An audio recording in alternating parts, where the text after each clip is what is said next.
When someone minimizes your feelings, it doesn't always come with a loud voice or dramatic confrontation. It's subtle. It's disguised as a joke, a shrug, a condescending smirk.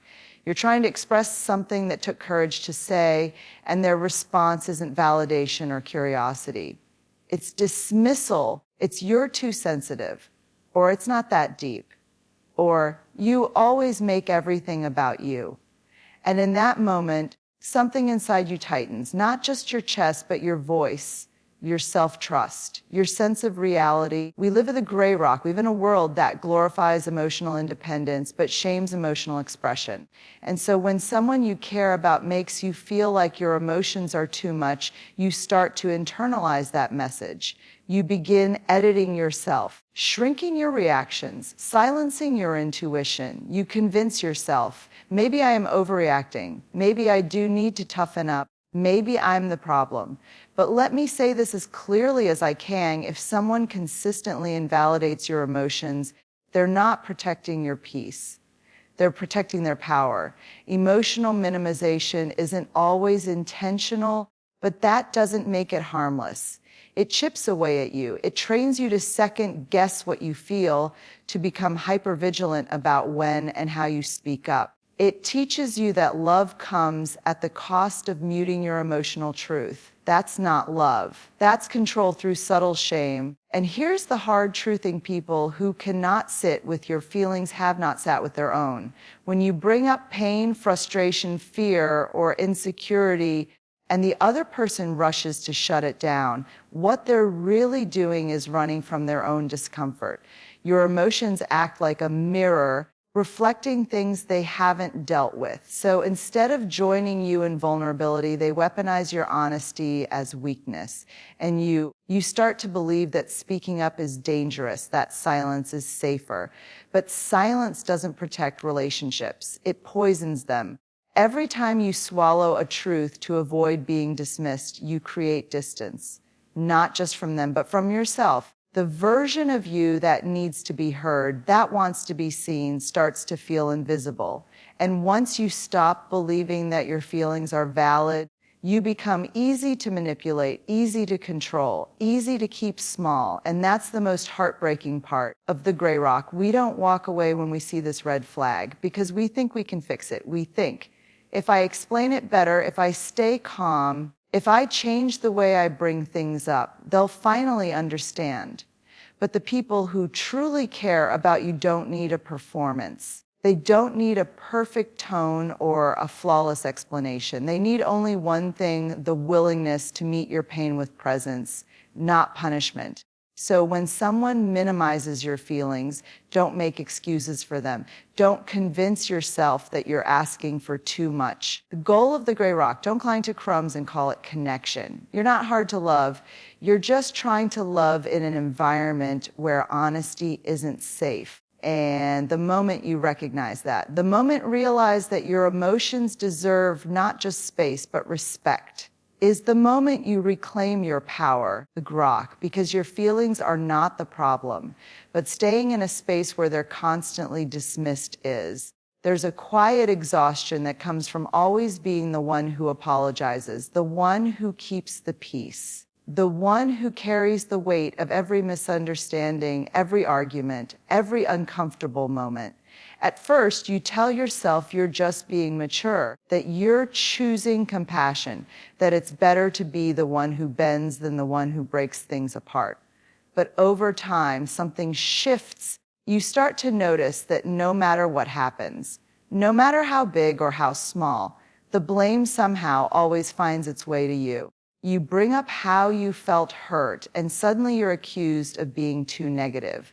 You try to explain your side of things, and it turns into you being too defensive. You're left apologizing for having boundaries, for being human, for needing clarity. That's not healthy communication. That's emotional manipulation hiding beneath a false sense of harmony. And it's a red flag that too many people overlook because it doesn't always scream. Sometimes it whispers. When someone avoids accountability and always redirects the blame back to you, what they're doing is rewriting the emotional contract of the relationship. They are saying, I don't have to take responsibility because you will do it for me. And the more you allow it, the more it becomes the standard. The more you begin to doubt your own perceptions, the more your confidence erodes.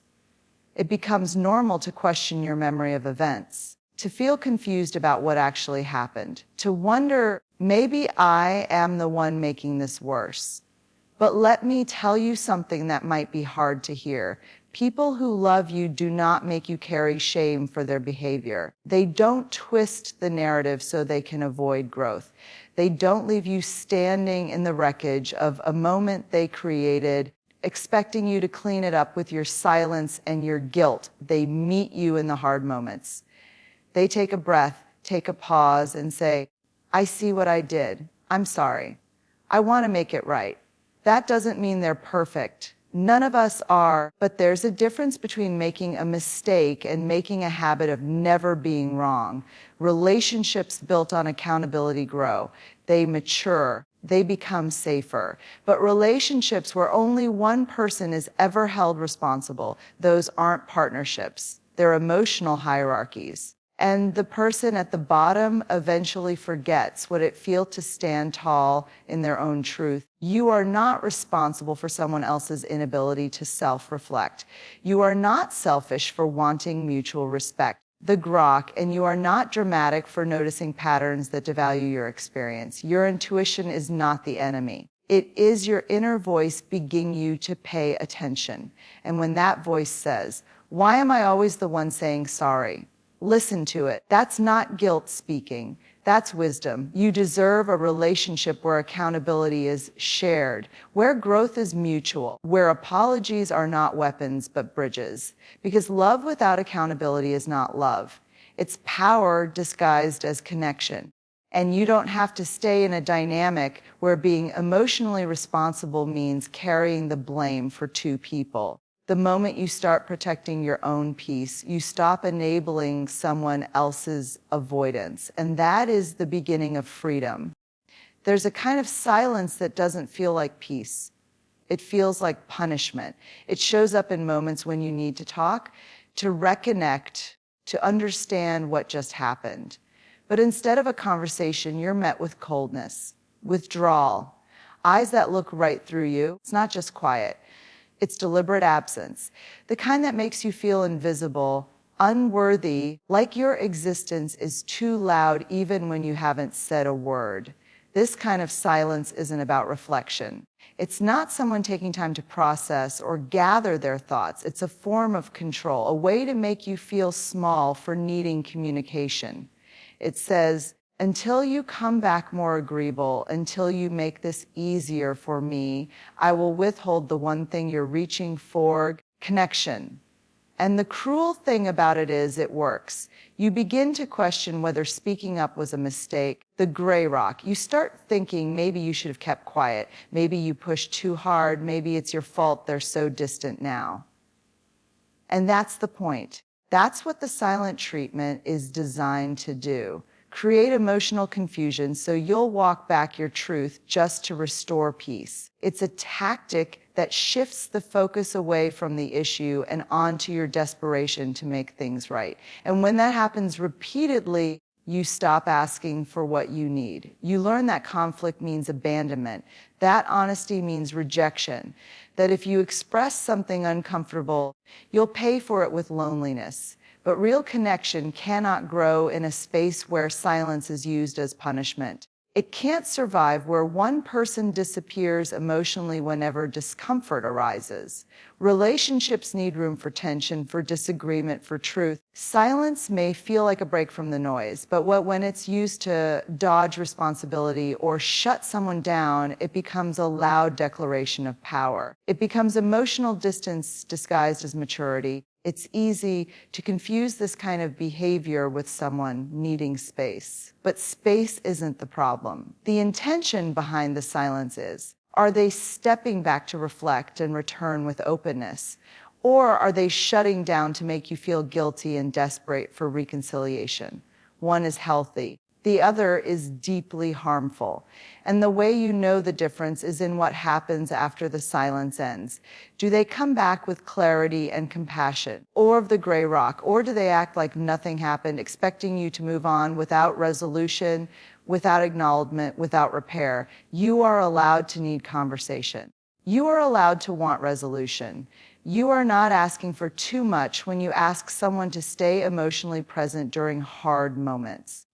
And you are certainly not the problem when someone chooses silence as a weapon rather than words as a bridge. Emotional safety isn't just about avoiding conflict. It's about knowing that conflict won't cost you love. That even in disagreement, even in frustration, even in pain, you're still worthy of being heard. When someone repeatedly walks away from dialogue, the gray rock, they're not preserving the relationship. They're abandoning the responsibility to nurture it. If silence is used to shut you down, to manipulate your response, or to avoid facing themselves, that's not someone taking time. That's someone taking control. And you don't have to stay in a space where silence becomes the loudest form of disrespect. There's something deeply unsettling about being loved in public and controlled in private. It creates a disorienting split between what you feel and what others see. To the outside world, they seem perfect, attentive, charming, maybe even the partner people envy. They say all the right things in front of friends. They know how to put on a show of love that feels warm and convincing. But when the doors close, when no one's watching, something changes. The warmth fades, the tone sharpens, the little jabs come out. The praise turns into pressure and the love becomes conditional. You start to question yourself, because how can someone be so kind in front of others and so dismissive with you alone? It creates a gap, not just in how they treat you, but in how you see yourself. Because now, if you speak up about their behavior, people won't believe you. You've seen the way others light up around them. The golden gray rock, you've heard the compliments, the admiration. You've watched as everyone says, you're so lucky to have them. And that's the trap. That's how control hides, under the mask of charisma. And when someone uses that charm to gain credibility publicly, but uses their power to belittle, guilt, or dominate you privately, that's not love. That's emotional manipulation. That's someone who knows how to manage perception, not how to maintain connection. And what it does to you over time is devastating. Because now you don't just feel alone. You feel invisible in your own reality. You feel like you're living two separate lives, the one people assume you have, and the one you're quietly surviving behind the scenes. This kind of dynamic is so hard to name because it doesn't leave bruises you can show. It doesn't scream.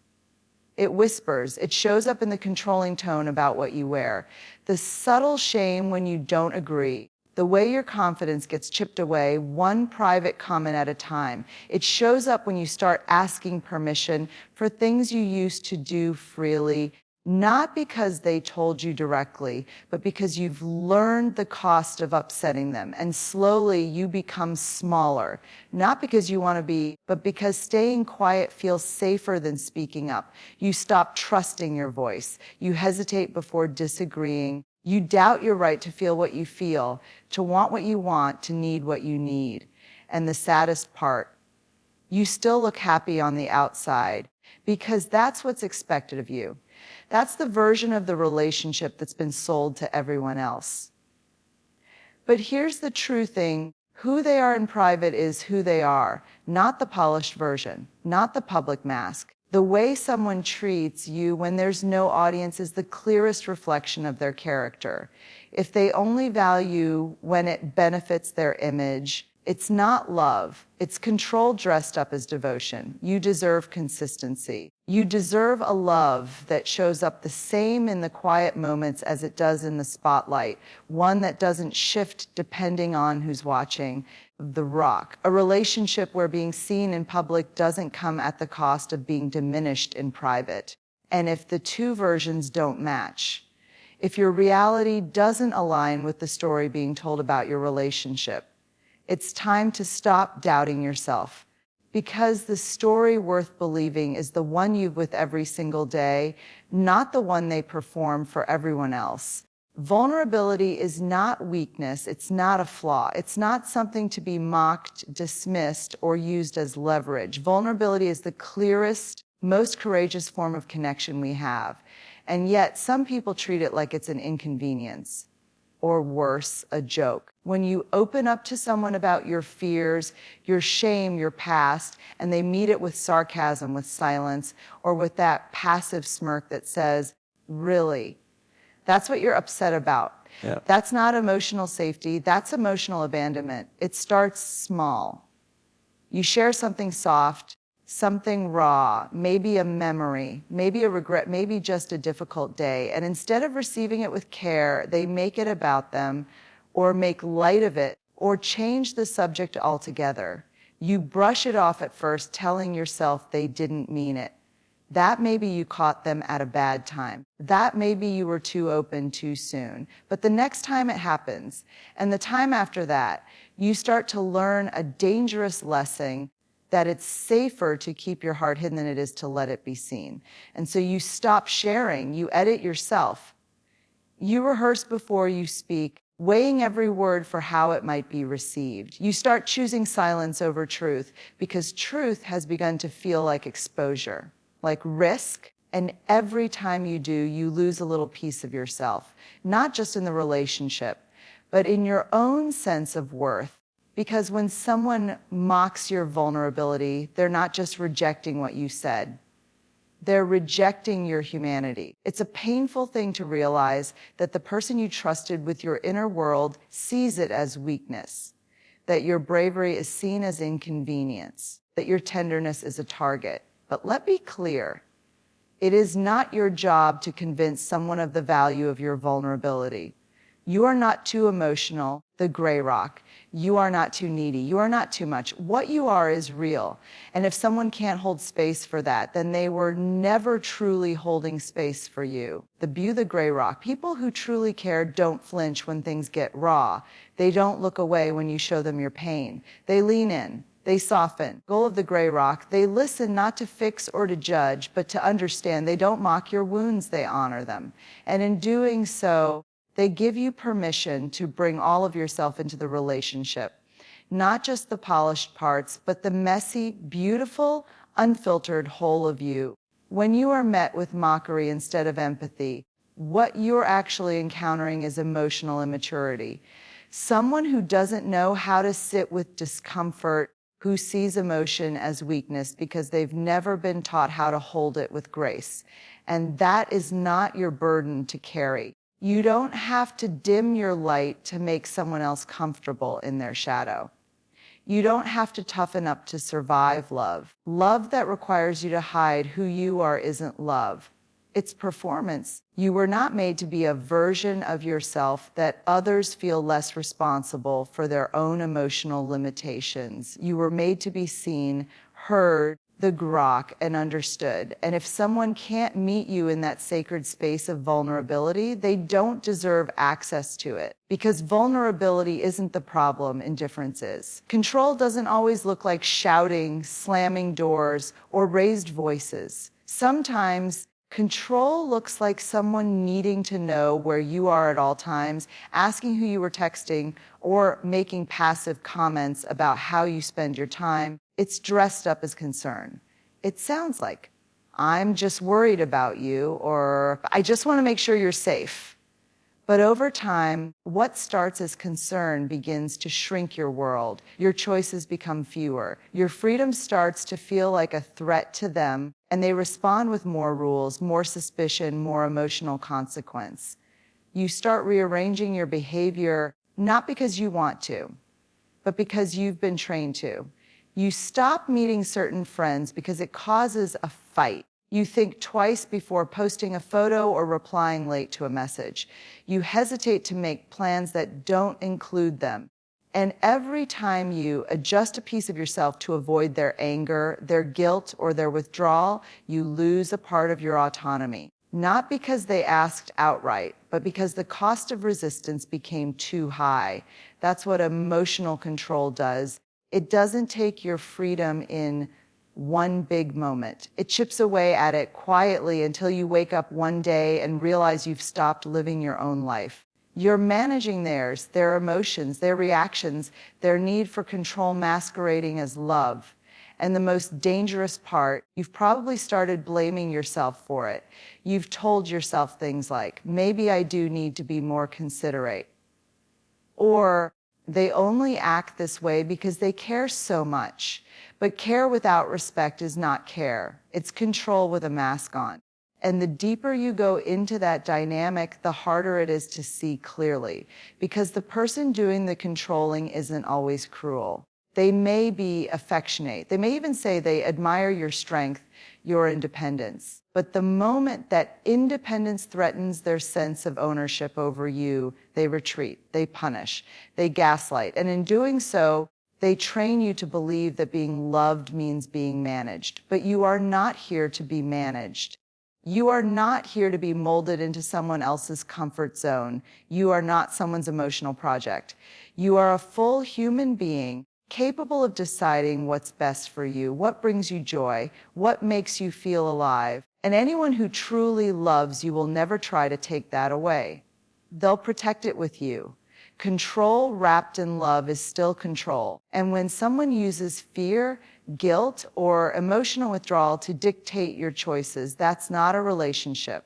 That's emotional captivity. It doesn't matter how soft their voice is, how sweet their apology sounds, or how convincing their reasoning may be. If your life starts to feel smaller in their presence, if your spirit feels dimmer, if your freedom feels like a threat to them, that's a red flag you cannot ignore. You deserve space to grow, not a cage to be shaped inside. You deserve to feel safe in your freedom, not guilty for wanting it. And the moment you begin to reclaim your power, even in small, quiet ways, you start creating a life where love and control are no longer confused, because real love doesn't want to own you. It wants to walk beside you,